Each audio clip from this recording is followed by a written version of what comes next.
Good afternoon, folks. You're very welcome here to Netwatch Cullen Park. It is county final weekend. It's day 2 of county final weekend. And the big senior championship final, of course, is at 4 o'clock between Palatine and Tinryland. But before that, we're bringing you live commentary here from Netwatch Cullen Park of the Talbot Hotel Junior B Football Championship final. It is going to be an intriguing encounter. It's St. Mullins up against Asca. 2 years in a row that St. Mullins have been involved here on county football finally. Last year, of course, they took Junior C honours, defeating Clonmore in that particular final.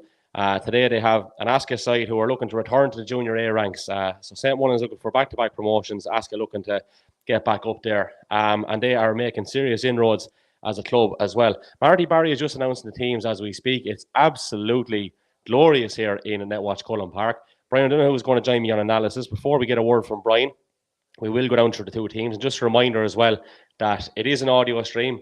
Our tick heads are only on the screen for a couple of minutes, and then we're going to knock it off and just put up a display. We don't have the rights to show the game, so an audio stream is how it's going to be. And a quick shout out as well to the sponsors: Recovery Hub in Carlow, Milano's Takeaway, Bindingstown, Seamus Byrne Electrical, number 1 for floodlights, Carpenter's Bar, Lounge and Restaurant, Ray Wheel Unlimited, the Barber's Barbershop, Fine Framers, J&J Services, and Scats Bouncing Castles. Thanks again for the continued support, lads. St. Mullins line out with Paul Keogh in the goal. The full back line, Tom Cody, Darren Whelan, Sean Doyle. Half back line, Marty Mouse Kavanagh, Paddy O'Shea and Eamon O'Shea. Middle of the field, Chris Kavanagh and the captain, Ger Cody. The half forward line, Jack Kavanagh, James Doyle, Usheen Boland. The full forward line, Jason O'Neill, Seamus Murphy and Paddy Boland. Asca line out with William Long in the goal. The full back line, Evan McAteer, Niall Davis and Brian Hosey. The half back line, Jack Walker, Stephen Fennell and Danny Quigley. Middle of the field, you have Jack Phelan and the joint captain, John Dwyer. The half forward line, Ben Durley, Jamie Durley and Jimmy Phelan. And the full forward line, Conor O'Brien, Conor Byrne and Dylan Roche. The other joint captain listed among the subs for Asca is Brian Jackson. Their management team, John Dwyer, Paul Lawler and Lauren Dwyer, of course, daughter of John and very well known in soccer circuits as well. Johnny Murphy is the trainer of St. Mullins. He's in for a busy afternoon because he's actually reffing the senior final as well after this. So he'll have no fear of getting the 10,000 steps up today, no doubt. Selectors there, Ger Lennon, Damien Keelty and Seamus O'Carroll. If you are tuning in, drop us a comment. We can get the comments coming in on YouTube and on Facebook. It's not easy for us to get them in on Twitter, unless Dunzer keeps an eye on that maybe over the duration of the commentary. Dunzer's a great man to multitask, as we all know. He's Cahirlock of the county council and all as well. A comment in already. Jay O'Reilly, great day of football ahead, lad. Absolutely. And Jay is listening in. Big Asca man from Perth, Australia this afternoon. We had listeners in Thailand yesterday, Australia, Canada, America, all over the place. And the importance of bringing a broadcast to the people all over the world, as you'll know from the Scoops days, is so important, especially on days like this. But Brian, final time to get a word. How was the form, boy? Form was great. Jesus, warm in this box, I have to say. But no, it's an unbelievable day for a game of football. Couldn't be better. Like 2nd of October, and it's the place is resplendent in sunshine here. So absolutely fantastic. And I have to say hello to Jerry Riley as well. He's a great man on Twitter for trolling certain politicians as well, in a good way. But no, fair play too. What was I going to say? But this, really looking forward to this. It's watching some of this St. Mullins lads kicking ball, and for lads who are so well known for the hurling, there seems to be some tidy footballers there, so that'll be interesting there. I think we're going to have to open that door, lad. And we get you to put the hand to it there because it is absolutely boiling. It is like a sauna here. And it was the same yesterday, but I thought that was just because Loughlin were playing. But turns out, this thing, if you look a little bit closer on inspection, is devoid of any opening window. It's just literally a pane of glass. So it's a sauna / greenhouse, I suppose, for want of a better way of putting it. So, look, novel encounter. We all know these buckos from St. Mullins in terms of their county hurling exploits with the Mouse Kavanaghs, with the James Doyles, the Gerald Codys, the Seamus Murphys, Jack Kavanaghs, all them boys. And last year, they really lit up county final day. Asca, you'd associate them, obviously, with having more natural footballers. It's probably a case of natural footballers versus natural athleticism. So, a tasty recipe for any Junior B final. Yeah, absolutely. And even, like, look at John Dwyer. Like, I know, John, you played with Tinryland in his younger days, but John Dwyer's a phenomenal footballer. And when you were listing out the Asca team, you mentioned William Long. I remember reffing Asca years ago, and they had Mick Long and Brendan Short on the same team. One full back and one that half forward, long and short. Where else did you get it? But no, and in fairness, like Vinny's son there, Conor O'Brien, corner forward. You couldn't call this. I think I called it. I think I said St. Mullins last week, but now look at these two teams. You couldn't call it. The long and short thing is interesting.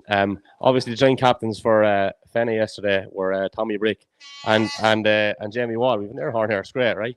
So Stephen Barmerick says Naomh Owen hit Brick Wall, which I thought was an absolutely epic one. The game is underway, so we are just going to knock up a different display on the screen here, so you don't have to see our ugly mugs for duration of it. And already on the attack there, we're asking Mick Keogh joins us on analysis here as well. Welcome to the sauna, Mick Keogh. You were not going to be relatively cool in terms of temperature here, and I think that game is going to hit boiling point as well. We have athleticism here, Mick, versus I suppose renowned football and exploit. So it's a tasty ingredient for any Junior B final, isn't it? Absolutely. But sure, look, the St. Mullins guys are preparing for a Leinster, a kind of a tilt at the Leinster Hurling Championship. They're going to be in great shape. It's going to be who has the better football then to put it away, isn't it? Absolutely. We're on the attack here now, and it's Seamus Murphy, who gave great service to the county hurlers for years. He tried to pick out Jason O'Neill, who lit up the county final here last year against Clonmore. So can he, I suppose, produce some similar exploits this afternoon? That is a big question. Asca, as we've said, Brian, will be looking to John Dwyer, joint captain in the middle of the field. You mentioned, it's funny, yesterday I was saying Val Fleming was destined to play in a county final, because if he hadn't transferred to Loughlin Bridge, he would have been playing with Fenna. If you look at John Dwyer, if he hadn't transferred to Asca, he probably would have been playing with Ireland and possibly starting as well. Just mad the way these things work, isn't it? It's crazy, yeah. In fairness, that was a lovely ball by Seamus Murphy. The forward on the far side, I think it was Oisin Boland, just didn't seem to commit to it, but that was an near chance. But here come Asca out. Murphy in. Yeah, I think he's spotted something off the ball. We never mentioned, actually, Billy Fanning is refereeing this one. So Johnny Murphy's going to have a busy one, Mick. We were just saying there, he's training. He's training St. Mullins. He's reffing the senior final. There was no fear of getting the 10,000 steps up today. No, he'll have no problem. I say now, whatever he's having this evening, he'll probably have a bit of dessert with it as well. Yeah, he'll be entitled to it. Yeah, so Asca to take this free. I think it's Conor O'Brien who might step up and take it. That's Vinny's son, I think, of County Board fame. So I'll give him a shout out here as well. He's gone short, actually, and he might take a return one here. And Asca saying, no, I'll have a pop there. And that is Dylan Roach. Now, I'm not one for conspiracy theories, but I believe this could be the so-called guy who works in the Dolman who's been clocking up scores this year. I don't know if you have any insight into that. Never heard of him. I don't know who that chap is. I was going to say about Conor O'Brien there. Conor was actually a very good sprinter in his day, believe it or not. So he'll definitely be quick off the mark and breaking out for ball there, and he was quick thinking on that occasion. Absolutely. Conor's supposed to be a great man to eat as well, according to Vinny. So it's all about balance in life. Paul Keogh with the kick out here. As you mentioned, we have listeners in Australia and all over the world here already. Drop us a comment on Facebook and on YouTube, and we'll get to those. Staying with the action, St. Mullins on the attack. Jason O'Neill scurrying forward. Takes two solos, skips inside one, skips inside two, has a go, sends it in, sends it high. That looks good from here. That's a cracking score, Mick. Very good score. Well, Jason knows where the goals are from a hurling perspective. And I mean, an awful lot of those things apply when it comes to football as well. Got the ball, turned his man, and had nothing in his mind, only scoring, You have a better view. You can come down this way if you want, because the camera's not turned on this shock. So we don't want to be responsible for any neck problems. But some people would say Mick Keogh has a fair neck on him anyway, Brian. Like a jockey's. Kick out taken again. And in there in the mix was Ger Cody for St. Mullins. Ball breaks loose on the ground. A little bit scrappy here momentarily. And in the end, Billy Fanning has awarded the free to Asca. I think that was Marty Kavanagh looking to scrum it down there. I think Kevin, he just wasn't letting them pass. Yeah. Certainly, sport that man can't play as you. That's a direct ball sent in by Asca, and in there the goal is Ben Durley. He's been clocking up scores as well in this championship. That's a nice little neat left-footed pass. He takes it back again. He's going to have a go off the right now, and that's a score that will grace any county final, Mick Keogh. Absolutely. Ben was a very talented footballer in school. Maybe he wasn't always the most committed to his training, etc. But there's no doubt in his ability. He popped that ball inside off his left, got it back, and very comfortable putting it over with his right. Yeah, 3 really good scores, in fairness, lads, with 4 minutes on the clock. Asca 2, St. Mullins 1. All the scores, of course, coming from open play. So a really good start to this Junior B Championship final. St. Mullins with the kick out once more, and attacking that ball was Paddy Boland, but didn't break in his favour. Instead, Asca come away with it with Jamie Dorley. This guy looks very, very busy, and that's a lovely ball inside to Ben, the brother, and another lovely ball inside. Beautiful football here from Asca, and another lovely ball, and they're in on goal. Are they thinking about going for the juggler? Brought down there was Jamie Dorley. Billy Fanning hasn't awarded the free. An advantage has been given. It's gone in, it's gone high, and I think it's Borderline, maybe. I'd like to see Hawkeye. Jimmy Phelan was the one that got the shot away. To be honest with you, it's probably a bit of karma and justice. They might have had a free anyway.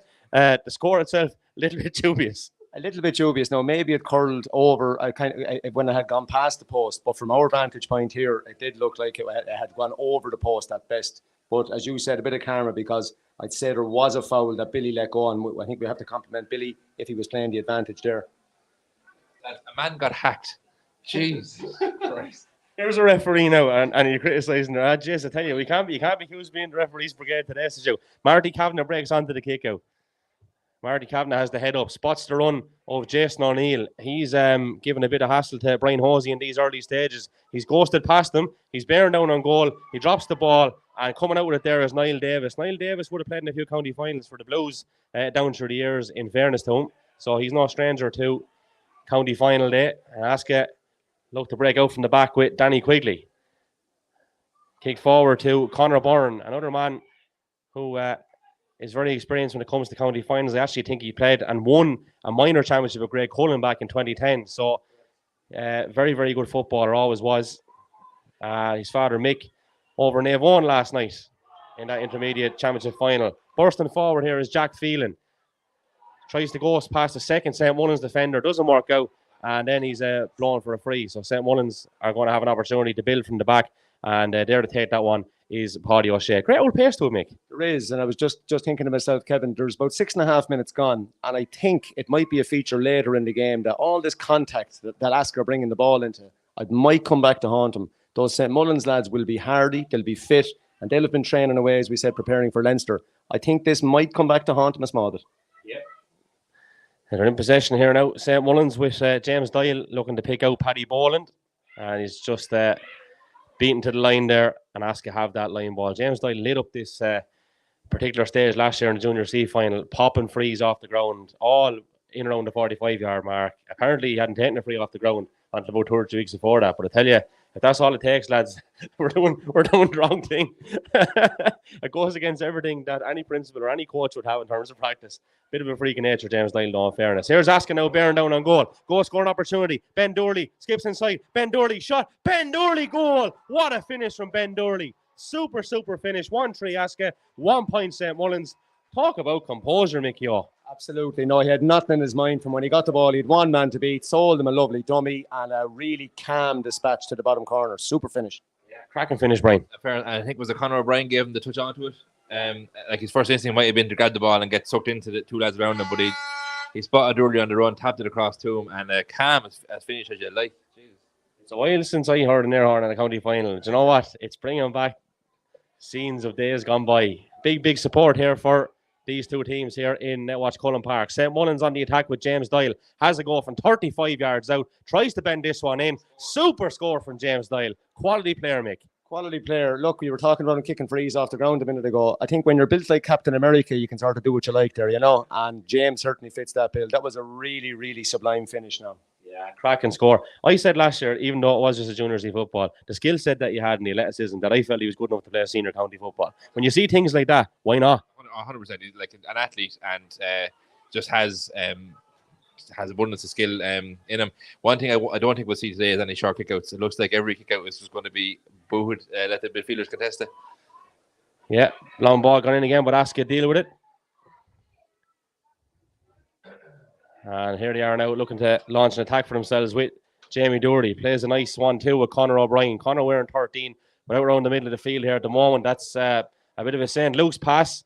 Thankfully, no one's going to end up in hospital just yet. And Asca redeem possession once more. A very obscure Gary Owen, for want of a better way of putting it. And they're still in around that halfway line, just looking to penetrate now with Conor O'Brien once more. Switching the play over to the stand side. Getting the head up there was Dylan Roach, and he's looking to go past Darren Whelan. Whelan stands him up, and up forward from wing back is Jack Walker. He has a goal from range, comes off the post, it's dangerous. Now St. Mullins, in fairness, deal with it, and they've broken out with a bit of pace. I think there's a bit of a knock there for, is it Dylan Roach was in around the house, maybe? Could be getting that wrong, but look, nothing untoward. He just went in to tackle the St. Mullins man, and he's ended up with a bit of a knock, but here's hoping he'll be okay.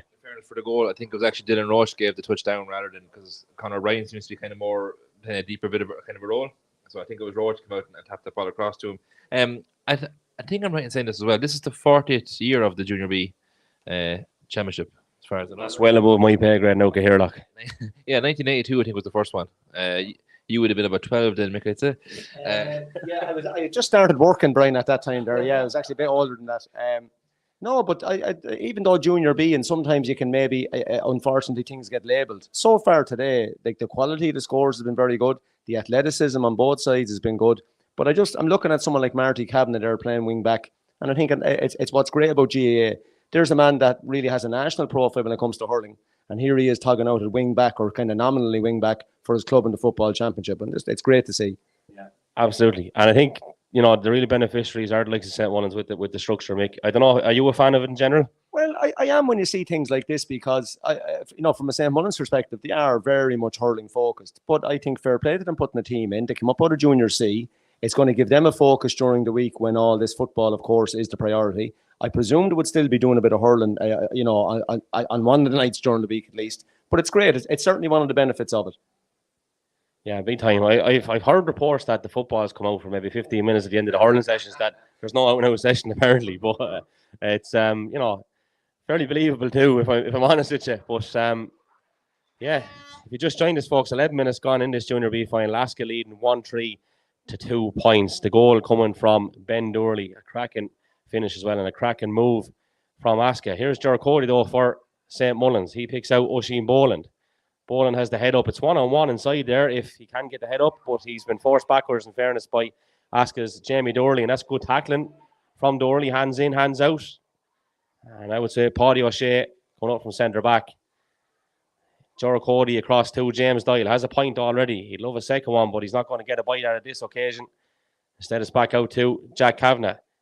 He flicks one inside to Jason O'Neill. He's always on the score sheet as well. But he's also on the score sheet, is what I was going to say. Jora Cody. Now, back to Jack Kavanagh. They're going to have to switch this one. Jack picks out the brother Chris. Well, he doesn't actually. That was the intention. And Dorley has read it. And by hook or by crook, Marty Kavanagh rescues the ball. He's been fouled, I would say. Looked to have been fouled, but referee Billy Fanning says play on. He's fumbled possession. The other wing back is up there beside him. That's Eamon O'Shea. And in the end, Mouse has won himself a free. So I wonder, will Mr. Doyle come over and kick this off the ground? I don't think he is going to. I think Seamus Murphy's going to pop it out of the hands.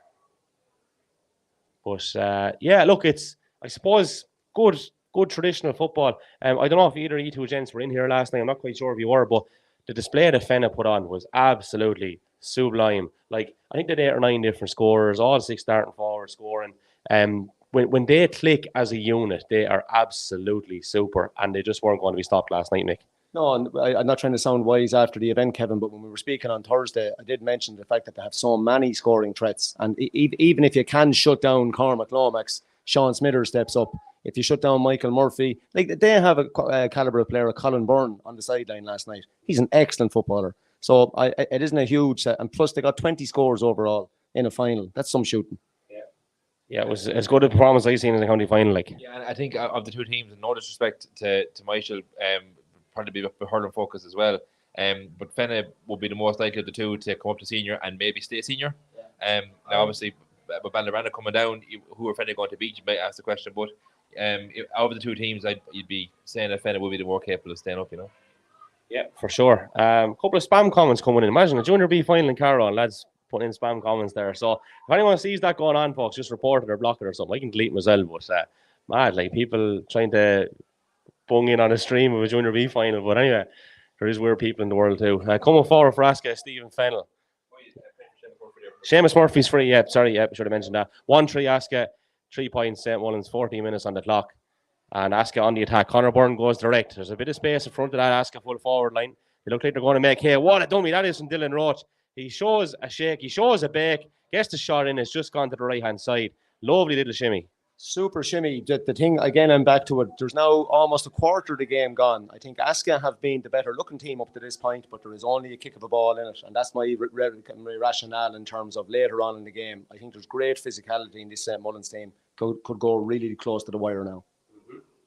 He's got a nice bit of style about him, Dylan Roach. He's very, very composed as well, looking, in fairness. And no, the Dohertys haven't looked out of place. No one's looked out of place here today. It's a really good standard. Long kick out again. Asca underneath it with John Dwyer heavily strapped. And Conor O'Brien picks up the loose ball, finds John Dwyer. Dwyer had a runner, which he was trying to pick out, but then fumbled the ball momentarily. Got a second bite at it, picked out Conor O'Brien. Now it's inside to Jamie Dorley. Asca thinking about a second goal. Dorley bearing down, and Dorley puts it over the bar. 1-4 Asca, 3 points to St. Mullins. Great move again, Mick. Yeah, really good move again. And it's really the two Dorleys in particular who are leading it here at the minute. That was a super score by Ben. That was a super score by Jamie. Ben has 1-1 to his name already, I think. So obviously those two guys really causing problems. For sure. Brian, your thoughts at this particular juncture? Yeah, Asca very much look more likely getting scores. A lot of space when they do come forward. And in fairness, Conor O'Brien, I'm just looking at him now on these kickouts. He's hanging back kind of between the half back line, the Asca half back line. And they're mopping up an awful lot of ball out there. But maybe someone's have a chance now to put a score on the board here. Mouse Kavanagh coming up from wing back. Steady on the ball. Picks out his brother Chris, and now it's up with the other wing back, Eamon O'Shea. He's forced backwards, and he was going to hop the ball twice. He did end up dropping it, and Asca come away with it. And it's the midfielder, Jack Phelan, who picks out Jamie Dorley. That's the dangerous ball. Well read there, in fairness, by Tom Cody of St. Mullins. Direct ball inside to Seamus Murphy. He was asking a bit too much of Seamus Murphy, and Conor O'Brien was in there to pick up that loose ball as well. Asca on the counter-attack now. Fumble by Conor Byrne. Jack Kavanagh is going to have a goal from 35 yards out. It's dropped dangerously. It might bounce over. I think it has bounced over, So 1-4, Asca, 4 points, St. Mullins. I was going to compliment Conor O'Brien there just before Jack got the point off. Just the amount of work he's doing, coming back, wearing 13. He's been everywhere. Yeah, and again, I'll go back to his school days. He was always an accomplished footballer, and as I was saying to you, a very good athlete. It also has a very good brain there. He's back in that position for a reason. Just in that situation there, Conor Byrne, with that ball we were talking about intercepted, actually got quite a heavy belt, and there was nothing in it, but he got a heavy belt. And I would just be concerned all these things are going to add up for Asca, Yeah. In possession now is Evan McAteer. It's with the aforementioned Conor Byrne. He goes across to Conor O'Brien, and that's a neat pass forward to Jimmy Phelan. O'Brien takes it back again. Another long direct ball. Who's going to win it? Well read there by Darren Whelan of St. Mullins. No nonsense stuff. Just put the boot to it, and it's going to be a line ball for Asca on the halfway line. So it's weird to see some of the hurlers with no helmets on. You nearly wouldn't recognise them without the helmets, Well, see Darren Whelan coming for that ball. I wouldn't like to be peeling small potatoes from now later on. He's a fine fella, isn't he? Yeah, he's all there, in fairness to him. Conor O'Brien hits the deck, gets a hand pass off. Jack Phelan sends it laterally across to Jimmy Phelan. He's been fouled just inside the 45. And Asca are thinking about going quick with this. And then Billy Fanning says, "Whoa, the pony there for a second horse." So I don't know if they got a kicker. Maybe they have. I think Dorley's going to throw her down on the deck, left foot as well. So I am a big fan of this. I don't think we see enough of it, even in the modern game. I know it's a kind of a bygone thing, really, but there's something elegant about a free taker off the ground that's able to produce. I don't want to put the mockers on him now before he attempts this one, because it is a nice bit out, and I have put the mockers on him. But in general, it's a great little asset to have, isn't it? It really is, and especially on days where you have a wind into your face, etc. You really are much better off drilling the ball into that situation off the ground, Yeah.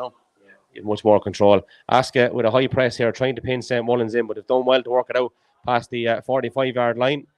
And fisting it forward there was Mouse Kavanagh to Jason O'Neill. I think he just clipped the ankles of Dylan Roach, and Asca are going to have themselves a free on the 65. Roach had a bit of a niggle at Mouse with a shoulder to the chest, and Mouse didn't like it, and unfortunately Mouse is the one that got caught. Yeah, and the 11th commandment is not to get caught. So unfortunately, yeah. You know the old saying, "Don't let me catch you doing that again." Don't worry, I won't let you catch me. Yeah. Yeah, that's pure teacher talk there now. Absolutely. Here's Conor O'Brien into Conor Byrne. Takes a hop, plays a pass over to Danny Quigley with O'Brien once more. There's some heat map on this fella today already with just 19 minutes gone, with Asca leading 1-4 to 4 points. St. Mullins, though, battling gamely and have made the most of the opportunities that they've had so far. Limited enough as they have been. Ger Cody fists one up to Jason O'Neill. Now there's only one St. Mullins player gone inside the 45.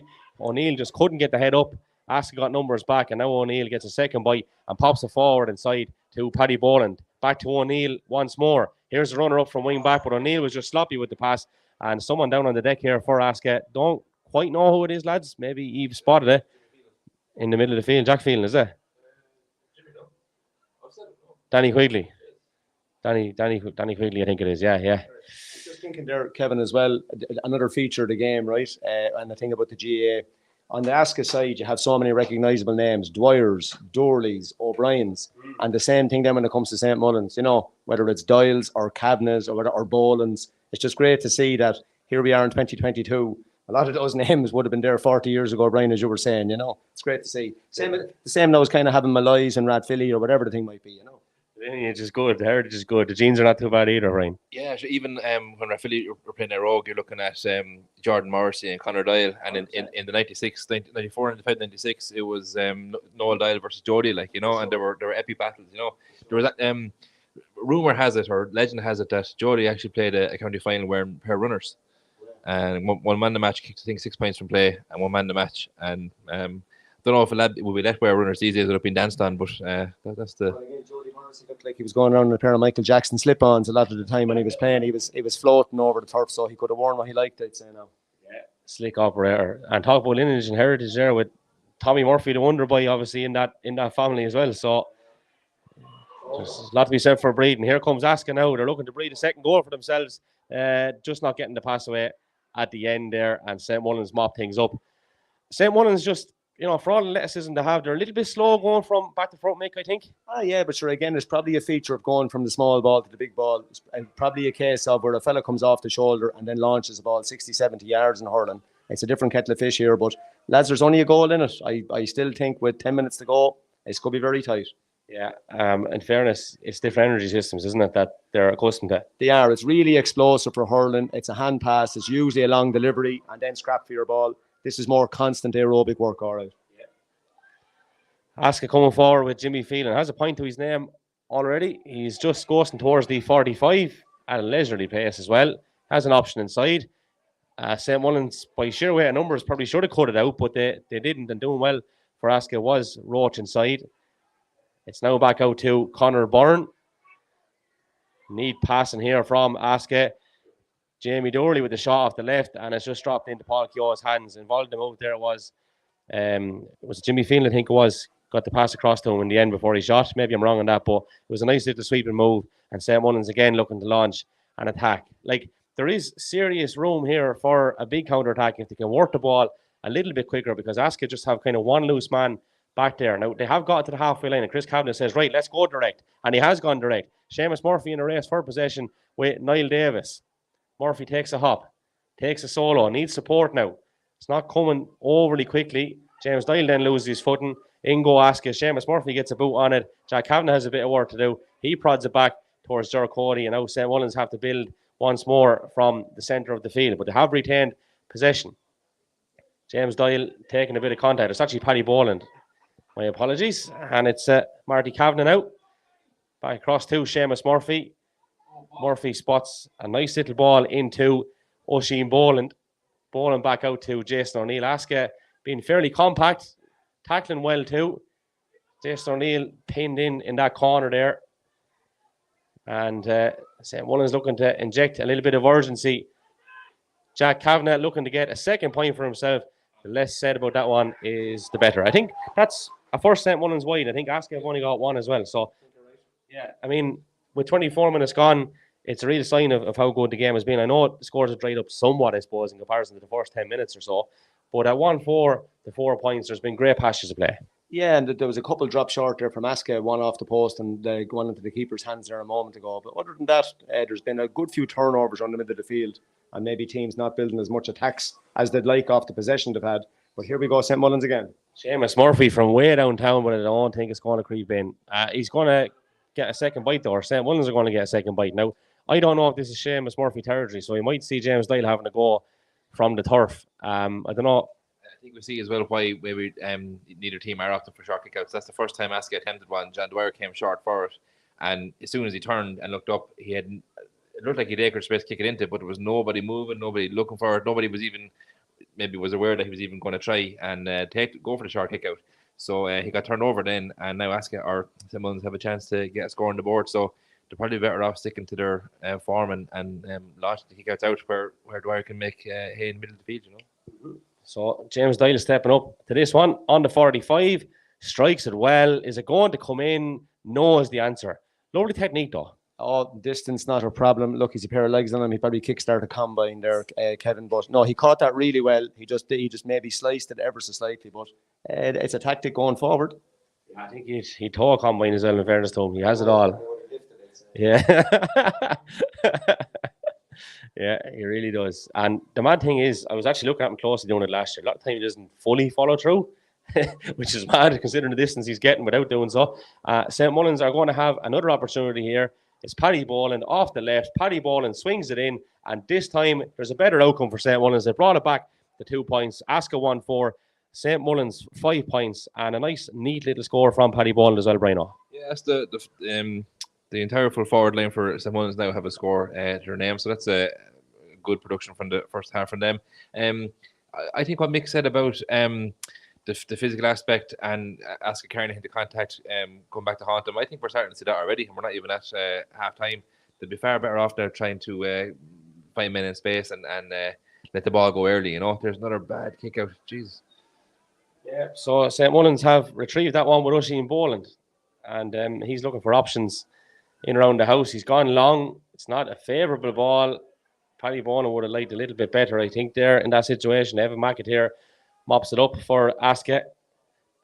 Stephen Fennell and Fennell once more, I should say, breaking back out.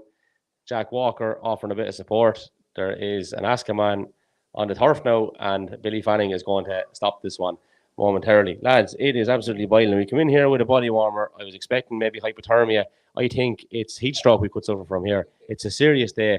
What more could you want for a county final? And Mick, while we have a bit of a pause, being from Tinryland, there's a great whole buzz around the place. We had a great up for the match program the other night, which we had a chat on, right? But what's the feeling now a little bit closer to throw-in time?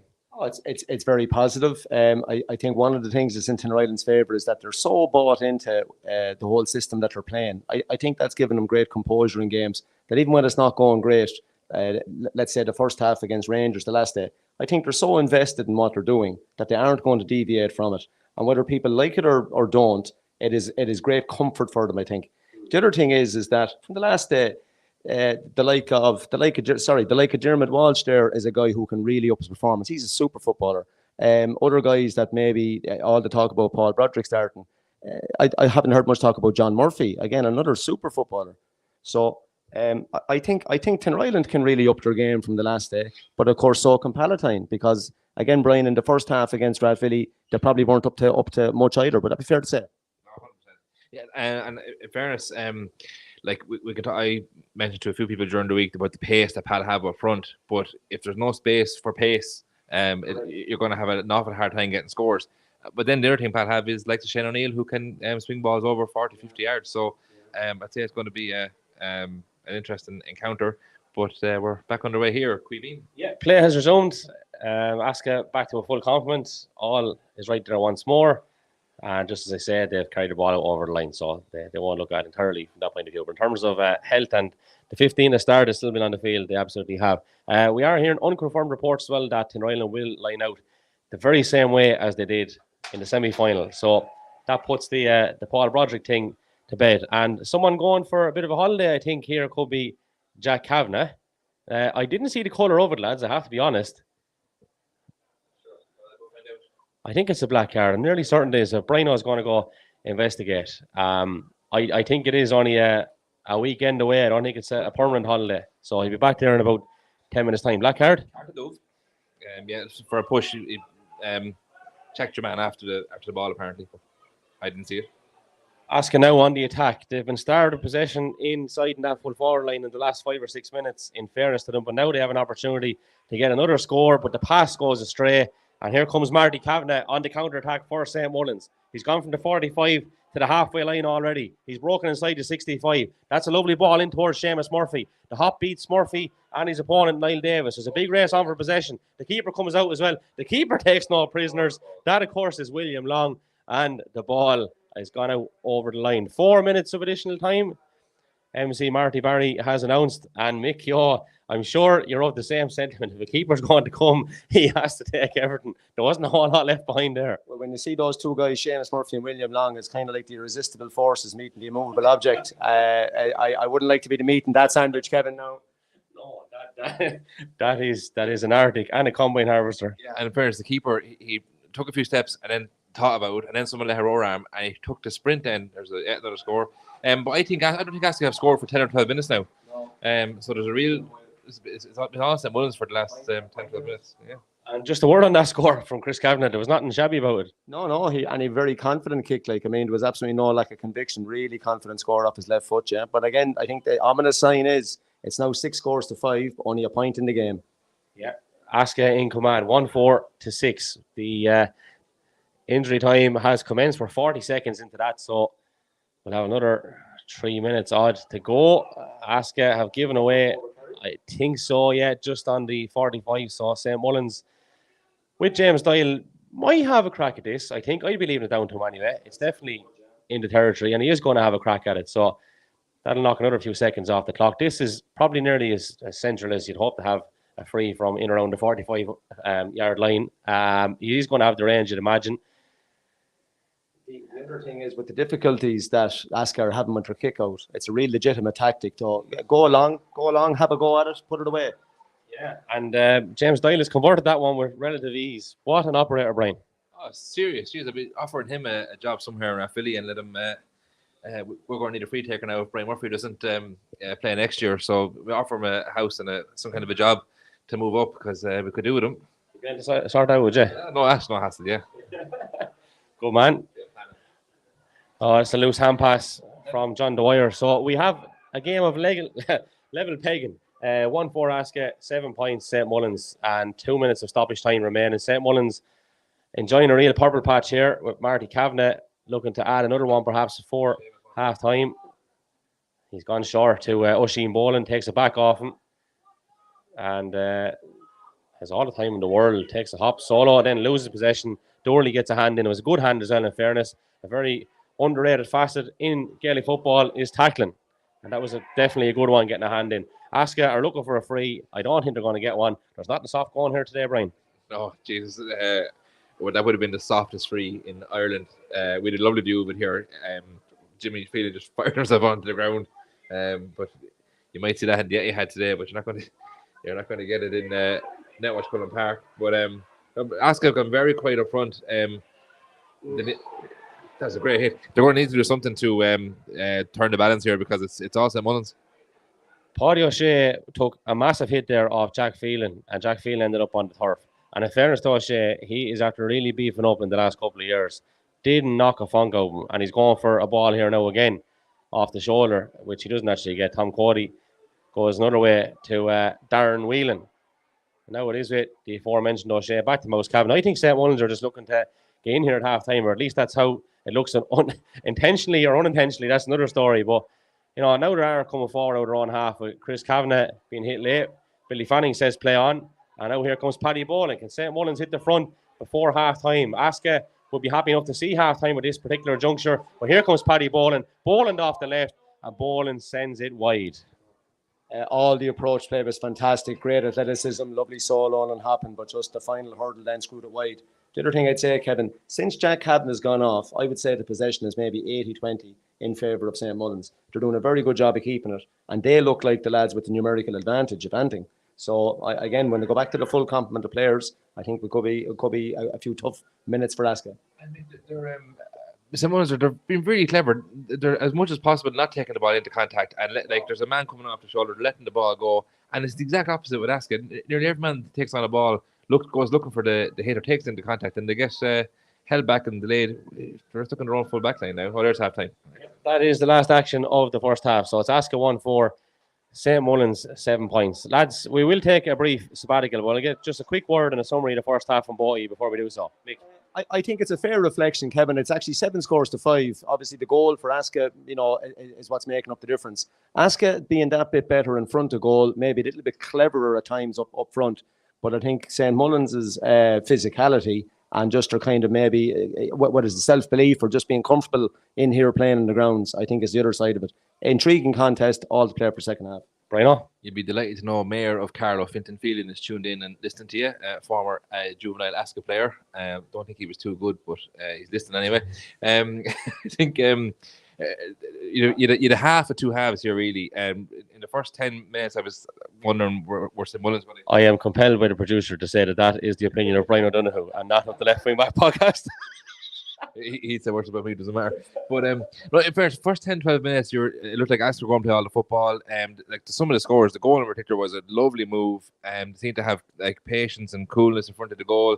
And you're wondering how were St. Mullins going to match them for it. In fairness, for the last 15, maybe 18 minutes of the first half there, it was all St. Mullins. They showed some real patience themselves. There's some really good score getters, and they've a good spread of 1, 2, 3, 4, 5, 6 different scores that first half. So at the moment, I'd say momentum is with St. Mullins, and Asca are going to have to do something fairly drastic to try and swing it back in their favour. All right. One last word, yeah? Just, do you feel the wind is any kind of factor, lads? The wind has been favouring St. Mullins in that half. Now, there doesn't look to be an awful lot in it, but I don't know if it is going to be a factor later on. Probably not. Hard to know, Brian, I think, in fairness. I have absolutely no idea. I won't even try and look at the flags. They're not... I don't know. Yeah. I'd say whatever's in it was obviously favouring St. Mullins in that half, but I don't know if... Having said that, a couple did drop short from Asca. I don't know. Just keep your eyes peeled on it, Sean. Yeah. Okay, so that's where we leave it. We're going to take a brief sabbatical. We'll just put up a little logo here to say the second half is coming soon. And as we always do, we'll knock out the microphone so we can go give out about half the country without everyone hearing us. Talk to you shortly, lads.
Folks, welcome back here to Netwatch Cullen Park, the second half of this Talbot Hotel Junior B Football Championship final. Just about to get back underway. If you just joined us, it's Asca 1-4, St. Mullins 7 points. And we've had a very good first half. A couple of comments to get to. Brendan Keogh says, stuck in work for a day, unfortunately. Looking forward to the coverage, lads. Sound Brendan. Jay O'Reilly listening in from Port there as well.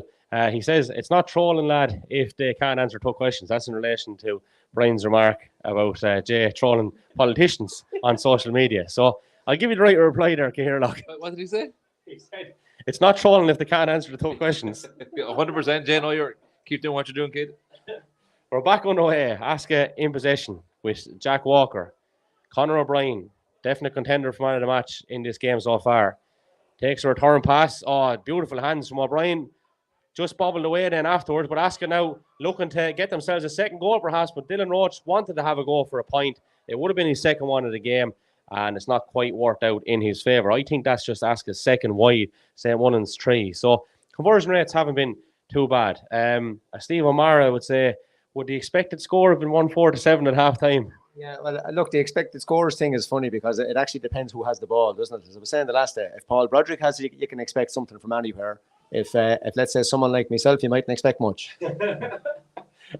Yeah, I've never seen Mick Keogh play, so I can't comment. I'm going to withdraw and withhold comment on that particular one. Ball back out again. Mouse Kavanagh in possession. Fisted into Paddy Boland. He's a point to his name. He'd love a second one. The solo lets him down. He goes to ground though, and he's been fouled. And James Doyle territory all day long, Brian Arnold. Yeah, just looking at light blue jerseys, City beating United 4-0 before half time. So you are joking, yeah? He's not joking. That's not good. Was it Foden after scoring the fourth, is it?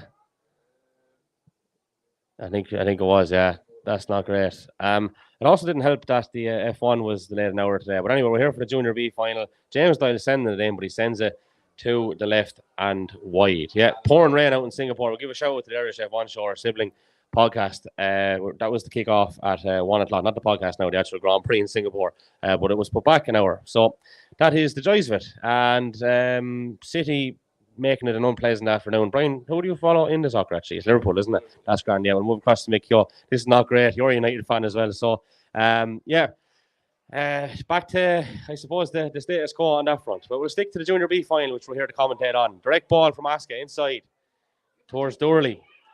It's back with Conor O'Brien. Conor O'Brien sending it in. Conor O'Brien sending it high. Conor O'Brien sending it over the bar. Asca back in the lead, 2.5 minutes into this second half. And Conor O'Brien now on the score sheet. Asca with 5 different scores, 5 of their forwards scoring from play. They've yet to score from a free. So that's an interesting statistic. Brian. I'm surprised Conor O'Brien, that's his first attempt at a shot, but the way they're playing him as a kind of a loose or spare man, there should be more opportunities for him coming late to an attack like that and getting more scores. So I am surprised that's his first attempt. It was a good score. Good score indeed. Paul Keogh sends it long. That was a super take there from Jimmy Phelan in the middle of the field. He sends it across to Jack Phelan. He's a bit of work to do. Back to Jimmy. I don't know if these lads are related. Are they cousins, are they? Yeah. You're hitting one, you're hitting the whole lot as you. Phelan with the line ball. Another one of those names is kind of synonymous with Asca. You know, the Phelan family. It's great to see. Here's a neat little pass over the top. The intention is good. Is the execution good? No is the answer. Reading that one is Darren Whelan, the St. Mullins fullback. Picks out Marty Kavanagh. Marty Kavanagh chased by Conor Byrne. Good tracking here from Conor Byrne. Yeah, great ball from Mouse Kavanagh inside too. Jason O'Neill, he's bearing down on goal. He's on the 21. He's on the 14. Tries to cut inside. Goes to ground. The ball was ripped away. Asca are furious. Mick, what do you think? I can see the Asca guy's frustration, all right. I would say he engineered it. I'm not saying he dived or anything like that, but he knew what he was doing and that bit of know-how. He got in between 2 guys and it looked like a foul, whether it was or it wasn't. The thing I'd say too about James Doyle in relation to the frees, right? That bit of inconsistency he has, it shows you the value of practice. He's clearly a super athlete, well able to kick it, but there is hit and miss, whereas young Kavanagh here, fantastic. Yep, good conversion there from Chris Kavanagh off the left. That's his second score in this county final. And yeah, Jack Kavanagh has returned to the fray after that little mini sabbatical for the black card. Is that the same Chris Kavanagh does the fashion piece in the Nationals? Right. and he's a fashionable kicker as well. It all works. Yeah, brilliant. Right, very stylish. Super stuff. Indeed. Here's his brother Mouse venturing forward. Mouse on the 14-yard line. He's going down a bit of a blind alley. Asca shouting steps. That's super tackling from Brian Hosey, has to be said. And St. Mullins have touched on the ground. And they're going to have a free now, Asca, with Niall Davis looking to get things going fairly quickly. They have men across their goal. One of those is Conor O'Brien. He goes to his midfielder, Jack Phelan. Now he's with the other midfielder, John Dwyer. Asca working it out past their 45. Good tackling though from St. Mullins. I think it was the cornerback, Sean Doyle. But Asca will get a second bite at it here. Billy Fanning is giving an advantage to Asca. It's not a crowing, so Conor Byrne is going to have a free here just inside his own 65. Asca with numbers left and right. They're also going to make a change here as well. We'll get confirmation of that with Marty Barry in a moment's time. And I think it's a yellow card for Chris Kavanagh on the St. Mullins side here. And Asca now getting things underway again in towards Dylan Roach. He's marked very tightly there by Paddy O'Shea. Good tackling from Paddy O'Shea as well. St. Mullins foraging there, and Asca have to settle for a line ball. I think that change possibly is going to take place now. We have a black for Jack Kavanagh. We have a yellow for Chris. I wonder is there one coming Marty's way eventually? I wouldn't know. 3 for the price of 1, says you. Kieran Long for Danny Quigley. Asca coming forward at pace. Lovely run here. I think it's young Dorley venturing forward. One of them anyway. It was Jamie Dorley. No nonsense defending from Paddy O'Shea. And I think Paddy O'Shea is going to join the card list here as well. Was he entitled to go for it like that? No? Is that rough? He's entitled to go for it, but I think the execution mightn't have been fantastic, unfortunately, there from Paddy's point of view. If it was a senior game and going at 100 miles an hour, it's not as if now it was an absolutely zippy ball that was sent in or anything. It was, I think he knew what he was doing. I don't think he meant to obviously hurt the chap or anything. I'd say he just wanted to pull on the ball, but I mean, I'd say he could have pulled out of it as well, To just play devil's advocate on it, right? I think a lot of those things are from the fact that they simply aren't as accustomed to dealing with that kind of thing. Whereas if that's a hurling game, he has that extra reach with the hurl, he's flicking and so on. I think that's just a little bit of a lack of composure in that situation. I don't think it's malicious. Billy's taking no further action anyway. So, I mean, I think I'd be on the side of he wasn't entitled to go for it. There was a big collision there. If he was pulling out away, he'd be given out to him. It's one of those unfortunate things, I think. Well, the back defender, it's a lose-lose situation. Like you're a bollocks for fouling your man, and you're a bollocks if you pull over it as well. But it's not much use to when you're lying on the ground holding your ribs. I mean, it's. He's up now, moving well. Jamie Dorling gets a good hand in, and he's engineered a free. He's forced Darren Whelan into overcarrying, and Asca have a free of taking it quickly. Conor Byrne to Jack Walker. Walker has a man inside. That is Dylan Roach. Dylan Roach takes a hop. Has a man inside. That's Conor O'Brien. Conor O'Brien takes a hop. And it's a loose hand pass. Marty Kavanagh reads it. St. Mullins coming away. Jura Cody in possession to Oisin Boland.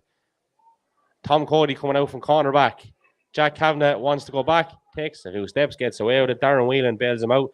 Darren Whelan sends a hospital pass to James Doyle. And cutting that out is Stephen Fennell for Asca. Conor Byrne off the left sends a long one in, and I think Darren Whelan is going to take control of that. He has taken control of it. It's a defensive mark. I don't know if he put the hand up, but he took it quickly enough to not get blown for steps anyway. Oisin Boland. St. Mullins with a lot of possession, but a lot of possession inside their own 45 in the last 60 seconds or so. Asca putting them under a good bit of pressure. Oisin Boland, by hook or by crook, gets that forward to Sean Doyle. He takes a hop. Then he's tackled hard but fair by Jack Walker, and a ball has been sent, I suppose, in the direction of Jason O'Neill, but Brian Hosey read it well, and now Jack Walker back in possession once more. Neat little left-footed pass up to Jamie Dorley. Another nice left-footed pass, but it's read well by Paddy O'Shea. The intended target in there was Dylan Roach. Roach topples Paddy O'Shea to the ground. He's not giving it free. Billy says play on. Chris Kavanagh goes all the way across to his brother Marty. St. Mullins now finally look like they're getting out of their own half. It's a long direct ball from Marty Kavanagh in towards Seamus Murphy. We've heard that said before, maybe not in a footballing context, but Niall Davis does ever so well to read that long ball. Jack Kavanagh goes in to tackle Niall Davis. Seamus Murphy's in tackling Niall Davis. It's a great tussle for possession here. And a beautiful back heel. Was it Seamus Murphy with the back heel? Unbelievable stuff. But unfortunately, didn't work out. How's your confidence, Seamus? Yeah. Some takers are good, huh? 10 minutes into the second half. 1-5 Asca, 8 points St. Mullins. Very enjoyable Talbot Hotel Junior B Football Championship final. Last night, of course, Fenna became intermediate football champions. Also, yesterday evening, a draw in the Junior A final between Clonmore and Loughlin Bridge, 7 points apiece. This is all about the Junior B final. And there's another change coming here. Alex Doyle. And we're going back to the play because Asca coming forward. Here's Dylan Roach. Dylan Roach on the right. Dylan Roach sends it in, sends it high, and Asca are gone back into the lead. Dylan Roach with his second point.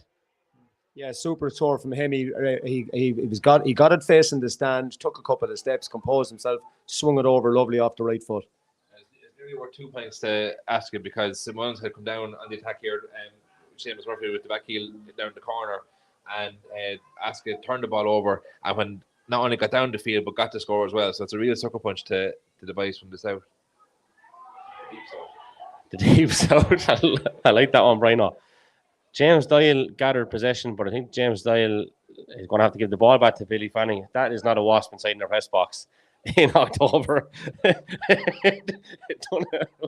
Is frantically. I actually wouldn't really knock off the camera to have people look at what's going on here at the moment. That's serious aggression. Yeah, it's only because it's the Michael colours. That's all. Here comes Sam Mullins. Here comes Paddy Boland. Paddy Boland sends it in, and he knocks it over the bar for his second score. We're back to a level again. 12 minutes into the second half. 1-6 Asca, 9 points St. Mullins. Yeah, a really great reply there. James Doyle integral to it. One ball went in, and actually very similar to two number 15s. Off the right for Asca there, but Dylan Roach off the left for Paddy Boland there. Game on. Yeah, short kick out from Asca. The recipient of that is Brian Hosey. Conor O'Brien sends it forward. It's not a great pass. Probably the only real bad thing that Conor O'Brien has done in this game. Again, I'd love to see stats on him. Must be involved in at least 20 plays. He is, and I mean, he made a great start to the first half, and that mistake is actually conspicuous. He's been excellent so far. Well, and clearly the short kick out is not something they've ever worked on, because that's twice now they've tried the short kick out, and as soon as they get turned on their own 45, they've no idea what to do with it. So they'd be better off lob it out onto John Dwyer and Conor Byrne and them huge as they have in the middle of the field. Oh, that's probably could have went either way, lads. Been straight about it, but St. Mullins it is who are going to have this free just inside their own 65 with Mouse Kavanagh looking for a short option. He has it there in Ger Cody. Another sub coming. Yeah, Conor Byrne is going to be making away in a moment for Bonnie Millingano. So, yeah, the change has been announced, but it hasn't been made because the ball has not gone dead. Here's a long ball inside, which John Dwyer has gathered on his own 21. Lovely pass from John out to Jimmy Phelan. Asca looking to make inroads here with Conor Byrne now on the halfway line. Conor goes direct. Plenty of space inside. Plenty of room for Dylan Roach. He's been marked tightly, though, by Paddy O'Shea. Poor pass in, it must be said. He bit him on the first time. He didn't need to try to take him on a second time. Just if you're the full forward there now, you'd be fuming because you're seeing one of your best players, Dylan Roach, beat his man. Now give it in to me, and he turned back and it delayed the thing 3 or 4 seconds, and St. Mullins have it back. It could be capital punishment here now because Eamon O'Shea has sent a long one in towards Jason O'Neill and Paddy Boland, pushing the back by Paddy Boland, and it's going to be a free out. So Conor O'Brien will take that particular one. Look, we're starting to see a little bit of a dip in quality, Mick. I suppose it was hard to maybe see it lasting over 60 anyway, just given the nature that is junior B. You have to make exception for energy systems, as you say, and I suppose varied fitness levels. We know St. Mullins are doing a lot. Asca train well too. But at the end of the day, I suppose maybe training requirements, not that they don't train as hard, but training requirements at junior B are probably that little bit different too, I suppose. Yeah, and even the games themselves, like obviously games over the season bring you on fitness-wise as well. The only thing I'd say about that last ball in for Asca, it was actually Ben Dorley that was in there in a one-on-one, and the quality of the ball was Paul. The quality of the ball was poor. But Ben Dorley has already shown in this game, if he gets chances, he's dangerous. So I think St. Mullins could be playing a dangerous game there. Yeah. They're looking to go long again this time with long indeed, long with the long ball, but it's gone too long. It's gone out over 4-line ball. Milingano, come on, is it? Yeah, for Pronounced his name since we came in. So yeah, you were getting really excited about that one. Really, really excited. But there you go. It's your time to shine. It's Chris Kavanagh in possession now. Again, if you're hearing this loud and clear, we have different, I won't say software, but definitely different hardware with a microphone here. Give us a shout if you're listening on Facebook and on YouTube. Let us know how we're sounding and let us know where you're listening from as well. Seamus Murphy bearing down on goal. He's on a 21. Fist one across to James Doyle. Doyle on a 21. Doyle inside. Jason O'Neill. Think about a goal. Jason O'Neill goes to ground. This is going to be a penalty. Brian O'Donoghue is off his feet with excitement here. 15 minutes into the second half. St. Mullins with a penalty, Mick Yaw. Yeah, this is crucial. And look, it was a penalty. There's no doubt about it. Jason O'Neill was going to pull the trigger. He was taken down. Really good approach play there. James Doyle integral to it. Seamus Murphy. Really good ball in from Marty Kavanagh. It was a great team move. I wonder, can he stick this away now? Yep. Murphy stepping up. Big Shamey by. There was a big Shamey playing in green and white for Fermanagh. Shamey Quigley and Shawnee Quigley. Seamus Murphy is definitely of that stature. He's wearing green and white. He'd love to score a penalty. He has scored a penalty on county final day. St. Mullins 1-9, Asca 1-6. Just the way this game is panning out, that's a big, big moment. It is. And I did say earlier on in the game, I felt that with 10 minutes to go, I thought Asca were going to need a bit of a lead. Are they able to overturn a 3-point deficit now? I don't know. They have a bit of a task on their hands now, do Asca, with plenty of time in this one still. William Long sends it out to Dermot Long, who's gathered it. And it's been touched on the ground by John Dwyer. And Marty Kavanagh will have a free for St. Mullins. And he has options as well. He's going to go backwards to Oisin Boland. Boland with all the time in the world on the ball now. You wonder, Asca maybe just run out post slightly to have bodies back too. Maybe they're looking to, I suppose they haven't really got bodies back deep, but to have them back around the 45 as such, there's a lot of space in behind still. Now they're retreating slightly as St. Mullins come forward. Jack Kavanagh. Not to say something negative, but St. Mullins could win this game without scoring again. That's the way this thing is shaping up now. So, and they're well capable of just holding out. So, the pressure's on Asca now to make a change, do something. They're moving the ball pretty well. St. Mullins, they're not gaining any yardage as such, but they're happy enough to keep it in around that halfway line. Now Mouse says, nope, I'll drive her in long here and see what the crack is. Seamus Murphy underneath it. Niall Davis gets a hand on it. Backs ball all day long. Brian Hosey, like all good cornerbacks should, picks up the loose ball. Now it's across to his other cornerback, Evan Mackett here. Asca have the free. Probably should be about 5 yards back. Now Billy has spotted it. That direct ball, while it's exciting and entertaining for the crowd, it is a back spot. If you're Niall Davis there, you're saying, right, keep doing that. I'm happy enough. It is, Kevin. The only thing I'd say is in a game like this, I always think of the guys guarding the president. They have to get lucky all the time. The fella trying to kill him only has to get lucky once. So a long ball in here could break the right way, back of the net maybe. That's guarding the president. Yeah. Does the Cahirlock get guarded? No, jeez, no. Could do it sometimes. I think dangerous people need to be protected from the Cahirlock now. Very fair. In fairness, I'd love to. Is there a faster physio than Leah Mullins in the country? She's like an absolute firecracker when she comes around to the field. That's the first time I've seen her come on, actually. But Early after hitting the deck by the time she's out. It's almost like a telepathic thing where she understands you're about to get injured. Anyway. Yeah, well, not a favourable ball, but Cody the hands off, but you just kind of follow through regardless. So Conor O'Brien looking to inject another bit of urgency into this Asca attack. Jared's another man I would not like to be facing down a dark alley. Hard as nails, fully committed. You know, we haven't mentioned him much in this game, but a great asset to have. Jack Walker sends her in long. It's broken inside there. And yeah, it's gone wide. Didn't quite know what was going on there for a sec, but the St. Mullins wides tally is building up a little bit now. I think they're on a tally of 5. Open the correction on that. I think if I was John Dwyer Senior in charge of Asca, I'd probably be thinking about doing something mad now, like give John Dwyer or somebody 5 minutes inside the full forward line and just do something different, and don't let patterns develop or change a pattern because and especially in a junior B game where anything can happen. Why not change it up? And even bring Bunny Milangano out. Like he looks very athletic. Let him back into the half back line and send him forward, or send him, coming forward. That makes sense. I agree with you in that, Brian. Sometimes if you're stuck in a bit of a rut, you need to do something just to shake it up a little bit, just to freshen things. I'd agree with you. I remember reading up with Robert Hoot up striker in Champions League semi-final or something. But that was madness. Go better than that. Remember Paul Warhurst scored about 20 goals one time for Bolton. They moved him from front to back and he took out. Remember that? Yeah, so. Gary Doherty. Jesus. What match was it, Gary Doherty? And he put the head down. And remember the centre half for Armenia or someone had it. And Doherty from the half line just put the head down and ran in a straight line. And by the time he got to your man, the ball was far in the pitch. Like it was. He's a good footballer. Yeah, there's Sean Brennan and Liam Brennan of Loughlin Bridge walking up here. Sean was back around for the final yesterday, and he's back around for the replay next weekend, whenever that's on Saturday or Sunday. But he's not eligible to play because he actually transferred. So, yeah. Here's some of the Palatine panel coming out now, heading out to go out there and start their prep on the outside pitch. They're looking good form. Yeah, Jason Kane with a big smile on his face, looking nice and relaxed. Shane O'Neill looking very focused. Jamie Kenny nice and relaxed. I did hear reports that Tomas Kenny is back in the vicinity again for this particular game. I just going to keep a close eye there.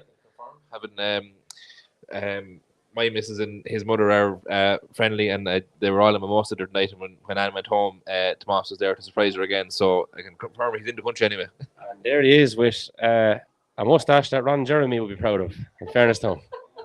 He's back in the fold, looking to make a big impact on county final day. Craig Carney passing up by us as well.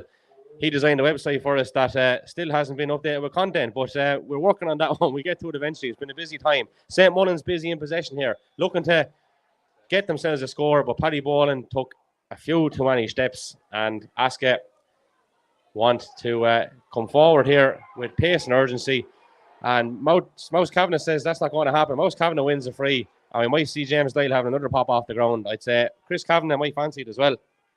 But yeah, kind of a mad segment to play there, Mick. Yeah, it is. It's becoming fairly fractured there now, Kevin. It's and I think you're right. I think fitness levels are a big contributing factor. Maybe a bit of tension as we approach the last 10 minutes of the game here now. But currently, 1-6-1-9, and as Brian said, I don't think it's going to take an awful lot more scores to win this game.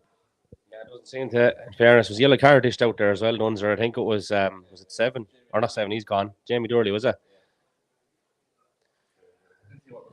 Yeah, so Chris Kavanagh looks to come around the corner with this one. Strikes it well. I think it's going to tail off though, unfortunately. Yeah, and it has tailed off. There's Pat O'Flynn, the man in charge of Palatine, making his way up past us here. Starting to Pat during the week. Did an interview. Then 2 days later, I said, what's the story? We're not letting Snack over to do for the match. He said, you wouldn't see Brian Cody or his background team enough for the match. And I said, well, there's Brian Cody never had a lad like Snack Box underneath him. So I fully understood. Pat was a good lad as well. So that's Conor Warren, lads. Conor Warren's been taken off about 5 minutes ago, and he's just walked up past us here on the terrace with his young fella. Yeah, that's interesting. Anyway, there is going to be a free here for St. Mullins, I think, on, what is it, about maybe, would you say 30 yards out? Approximately, give or take a few. Very close to the sideline on the stand side, Kevin. Yeah, I think it was actually Conor O'Brien back tackling really hard, but Seamus Murphy went down. So I'll just tell you that Conor was going in hard. Seamus is not a man to go over easily. But it's another free now. It kills a bit of time, and Asca really are lacking any kind of momentum at the moment. Yeah, so bit of a break in play. Just to recap, with 7 minutes left, as lads have said, it's St. Mullins 1-9, Asca 1-6. Lee Kane coming in for Jack Walker. Go ahead, Mick. Just while there was a break in play, to develop your point on Paddo, I think you'd have to give the Palatine club a lot of credit for taking a punt, so to speak, with Paddo, because he is obviously more renowned as a hurling man, and it's obviously worked out well for them this year. Sure has indeed, in fairness. It did raise a lot of eyebrows at the start. Looking to raise a white flag is Seamus Murphy. He's not going to, but it's dangerous in around the house. What a take that is from John Dwyer. His uncle Tommy be proud of that one. Asca and Tinryland great, and indeed Carlow great as well. But Asca, having gathered possession, have sent it straight back out to Seamus Murphy. He sends it back in goalwards, but he also sends it to the left and wide. Here comes Tinryland. Out to do their warm up. Looking to win a first championship here since 1981. They look, I think, relatively calm as well. John Murphy's in good form. He's always in good form. Well done to him. Great success at the ploughing recently. That's a super catch from Bonnie. Yeah, super. There's definitely a chant in there somewhere.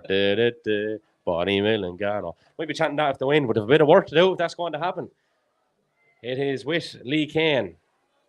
Kane takes a 1-2. And then the ball is given away. Mouse Kavanagh inside the James Doyle. These boys have teamed up for goals in the past. Here comes Doyle on the 21. He's on the 14. Inside to Seamus Murphy. Murphy with the shot. St. Mullins with the goal. 2-9 St. Mullins. 1-6 Asca. We are not, I suppose, blinkered by a move like that, which we have seen in the past. We just haven't seen it with a football before, Mickey O. No, but sure, again, those lads know what they're doing. They're running in on that goal. They've done it a million times. They now have a 6-point lead, and it's really hard to see that being overturned with 5 minutes to go. Bernard Woolen, the Tinryland chairperson, has just walked up. He got a handshake off one pal lad, and I mean a young pal lad now, about 4 or 5 years of age. The second lad went to give him a handshake, and then just pulled it up and did the old, the old ghosty last minute. So, yeah, that's the joys of it. All part of the fun and the crack as well. Here's Marty Kavanagh looking to add insult to injury from an Asca point of view, but put more loss on the scoreboard from a St. Mullins point of view. Not going to happen initially, but Jack Kavanagh has it now. He looks to switch it across to Paddy Boland. Paddy Boland does ever so well to keep possession, swings off the left, blocked down by Niall Davis, comes back out. Seamus Murphy sends it in, sends it high. It's dangerous. Jack Kavanagh is in there. So too is Oisin Boland. Billy Fanning says that's a free out. So another sub coming in for Asca. But just that's the second. Yeah, Jimmy Phelan is making way. Didn't hear the full announcement there. Yeah, we'll get that there in a sec, yeah. But look, 4 minutes to go. St. Mullins 2-9, Asca 1-6. Pat Cody's 5-year plan is looking good here. Pat Cody's 5-year plan. I'm not familiar with that now. Pat Cody's 5-year plan was to be senior within 5 years. Really? Well, like more so tongue-in-cheek, but... Yeah, well, I'll tell you something. A very accomplished footballer himself in his day, Pat Cody, you know, and even like a Pat Murphy before and played county football with Carlow, you know. It's great to see. Dylan Reams in for Jimmy Phelan. That's good. But that's the second time St. Mullins have got a score, and our friend Bonnie here pulls an absolute peeler of ball out of the sky, and from the free then that he got, interception, goal, and it's game over. Conor O'Brien going on that stand side. Asca foraging away here with John Dwyer facing out to Brian Hosey. And it's going to be a free, actually. I think John Dwyer still on the deck, so they're bringing it back for that one. Lots going on here in front of us. The Senior Football Championship trophy is out, and it's in that, what I call, death trap last night. The long ball sent in. It's dangerous. Here's the collection pipe band. County final day has officially landed when you hear the collection pipe band. Now, yeah. Got away with it momentarily. Eamon O'Shea breaking out for St. Mullins. Good tackling there by Bonnie. Dylan Rams coming through. And here's Bonnie again, tearing through on goal, looking to get a shot away, fisted across the stand. St. Mullins have to deal with it. And I thought it was going to go for a 45, but it's actually stayed in. Big tackle there. And St. Mullins win themselves a free. I'm just going to say, lads, I hope they're not banking on another episode of a Sean Murphy incident, which happened here last night. And he ended up down in that death trap. If he does, that Nationals Cup is in smithereens. That's all I can say. But anyway, hopefully not. Hopefully not. Wouldn't be the first time it would have to have been repaired in the last 12 months. And that story will go no further. Yeah, nothing to do with Rathvilly. Disclaimer out there. Nothing to do with Rathvilly, but I think the trophy was only done up last year. So figure it out for yourself. I believe in the modern parlance, that's called a humble brag, isn't it, Kevin? Because I think you can only do the cup damage if you have the cup. Isn't that about it? Yeah. Process of elimination. Yeah. And glad to see that it is a cup because, as a wise man once said, you can't drink out of a shield.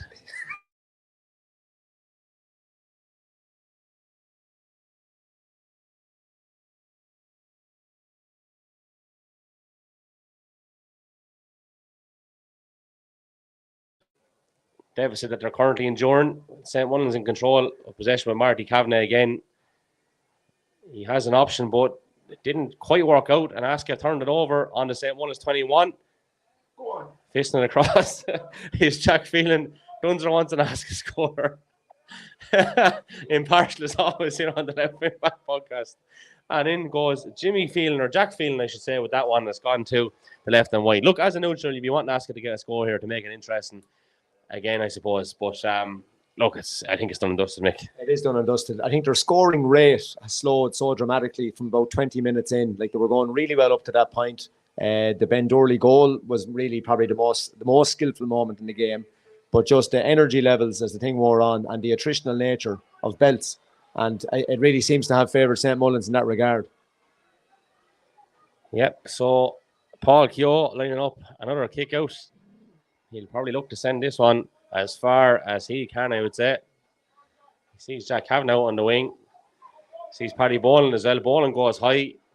Jack Kavanagh goes in for the break and wins it. Sends a right-footed pass down towards Jason O'Neill. Good hand in there from Evan McIntyre. And it's going to be a line ball to Asca, because I think O'Neill got a bit of a touch after McIntyre got the tackle in. The pipe bander here in force, Brian Donoghue. Shivers down the spine by. Yeah, yes. Pity there's no green and gold because I marched behind him. But it's one of my favourite things, I'd say, in the world is the pipe band on county final day. Just something special about it, isn't there? Like, it just makes you, the hairs on the back of the neck stand up, and just it means something's coming, you know. It's just great. Definitely. Asca with the line ball now on the stand side with Conor O'Brien going to take it again. He's been absolutely brilliant. In fairness, long ball sent in. Darren Whelan reads it. It breaks inside, and out comes St. Mullins once more. Lads, there is no official Left Wing Back podcast man of the match, but if we were to give one to someone, who would be giving it to? Mick Keogh, who would be your choice? I thought Jason O'Neill has been fairly consistent throughout. Seamus Murphy in the second half's been a real handful. Did he get both goals? He scored the penalty and he stuck away that one well from play. I don't know. Seamus has a shout there. Martin Kavanagh has been on an awful lot of ball. Just to go on the Asca side there then, we had some very good high fielding from John Dwyer. Conor O'Brien has been very, very solid throughout. We can't forget Bonnie Milangalo. He's the man. I was thinking of that chant there since you said it, Kevin. But no, overall, for the biggest impact on the game, I don't know, Seamus Murphy, 2 goals. Yeah, I think so. Brian? Yeah, Seamus Murphy. Like, I often wonder, like, man in the match, like a lad can win it in the last minute with a score. Like, I think back to Danny Moran's pint to win it against the Rogue. That kind of a score. Here's Asca on the attack. Oh. Not free in. But so big moments win your games, and in fairness to Seamus Murphy, okay, 1 goal was a penalty, so you can't give him maybe too much credit for that. He took it well. But in terms of what's influenced the game the most, it's the scores for Seamus Murphy. I think in relation to the penalty as well, he was integral to the build-up. It was Jason O'Neill was taken down for it, but Seamus had a big hand in actually creating the chance. So, no, look, I suppose the St. Mullins lads aren't going to mind. They look like they're getting 2 promotions, one after the other.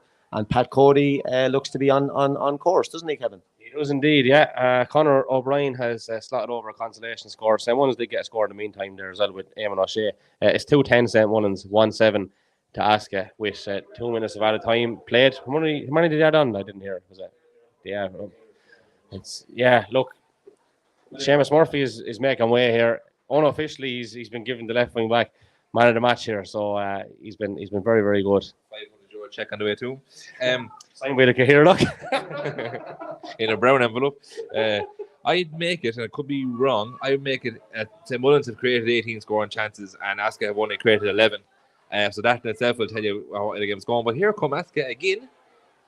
There's argy-bargy. We don't want to see that in county final. There's absolutely no need for it whatsoever. Asca bearing down on goal. Asca get a goal, and it's Dylan Roach who has slotted it to the back of the net, and it's now 2-7 Asca, 2-10 St. Mullins. Maybe, just maybe, this one isn't done yet. Dylan Roach popping up with a goal.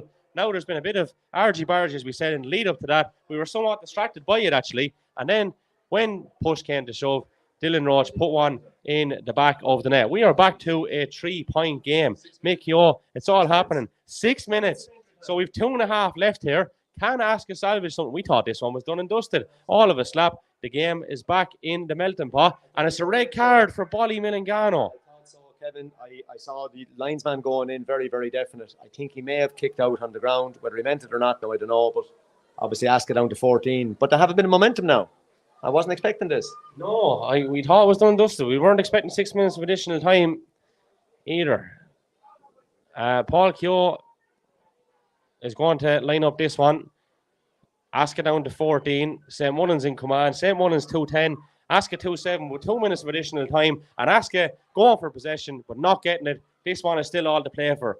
Having said that, St. Mullins will look to just keep the ball for the last couple of minutes. Jack Kavanagh prods one forward to James Doyle. James Doyle looks to cut inside. Stephen Fennell shakes and bakes, sends it in, but it's gone a mile wide in the end. Asca need to get the ball, and William Long needs to send this one out towards John Dwyer or somewhere in that general vicinity. John Dwyer has a yard on Chris Kavanagh. Out it goes in his general direction. Dwyer rises forward, gets a hand on it, but no one there in behind for the loose ball, only Chris Kavanagh. St. Mullins bombing on, looking to get another score here just to put a bit of daylight between the teams altogether. They have a free. They won't be in any great hurry to take it, you'd imagine. And Marty Kavanagh is going to take it, actually. And again, he's not in any great hurry. But sure, look, that's what you'd be saying to him, wouldn't it? Yeah, Fairness. Overall, good time to say as well. The entertainment value in this game been very, very high. Like we're after getting, what are we getting? 4 goals, 17 points all told. We have excitement down here now to the last minute. A really great advertisement for the Junior B grade. St. Mullins on the attack. Asca putting them under all kinds of pressure. Ball breaks loose. In goes St. Mullins. It's Oisin Boland, but Asca trying desperately hard to overturn it. The clock has actually stopped on 35 minutes. Any chance that joke could take on for another minute? I don't know how far into the 36 it has gone, but we're definitely minimum 35-20, I would say. And Asca will have a free. There is a break in play, and so standing sportsmanship as well, because in goes Paddy Boland to stretch out Niall Davis, I think it is, who's on the ground with a bit of cramp. Up Davis gets. On Asca go with the ball. They have to get forward. They have to do it at pace. They have to try and engineer a goal. Can they engineer a goal? They're on their own 65. They've broken across the halfway line. They're venturing forward. Jack Kavanagh commits a foul, and it's no free. It's a stonewall free, I think, lads, for me. I have to be honest with you. I don't like giving out criticism, but I think it possibly was a free. St. Mullins look to wrap it up. Down the field goes their wing back. Eamon O'Shea has gone wide. Is there time here now at this point? He's given a 45. I don't want to make a big thing out of it, lads. I thought it was a free personally. Mick, you? Yeah, I thought so too. Look, again, nobody wants to be critical of referees. They're making split-second decisions, but it did look, in the context of the game, it certainly looked like a free, from what we've seen previously. It's actually a massive point because obviously if Asca get that, they can launch a ball in, maybe get a break. As it is now, you would think that this will be a real insurance score, even an insurance wide. Yeah, and he played the man rather than the ball, and Billy was on the far side of him, so maybe he just didn't. Maybe it looked like he was tackling the ball, but it was a very aggressive challenge. And in fairness, like Jack only had one thing on his mind: stopping your man moving anywhere. But I wouldn't say it's going to make a difference at this stage. James Doyle looking to wrap it up for St. Mullins. James Doyle with a super connection from the 45 to 11 to St. Mullins. 2-7 Asca. It had another 5 meters on it. You know, I just tell you again, the value of practice. He's after hitting 2 absolute clinkers and missed maybe one he should have gotten. So, look, very impressive from James. There's still a bit of time in this. Well, it looked to be for a second anyway. St. Mullins are on the attack though once more. James Doyle again sending it in and high, but it's gone right and wide. I think it must. Yeah, well, look, Billy, I think is going to allow Asca another opportunity, but they need 2 scores, so hard to know what the crack is. Short one taken from William Long to Evan McIntyre. The irony of Long going short. Across to Niall Davis. Breaking out past the 45. Takes a hop. Passes it up as far as Jamie Doorley. Doorley goes off on a bit of a solo. Sends or attempted to send in a long one. He was half blocked down. Niall Davis finds himself on the far 45. Davis goes to ground. Don't think that was a free. Davis isn't happy. But I think in fairness, Billy's got that one right. That is almost certainly a free. And Mouse Kavanagh is not impressed with Dylan Roach. Mouse Kavanagh doesn't need to get involved, in fairness. Like, it's a big tackle. It's a free. But, you have your free. Calm down. All will be right with the world. Yeah, I'm reminded of that what said about long going short, Kevin. Another one about it once knew a girl called Virginia. They called her Virgin for short, but not for long. That is up there with some of the best I have heard on any commentary of any game.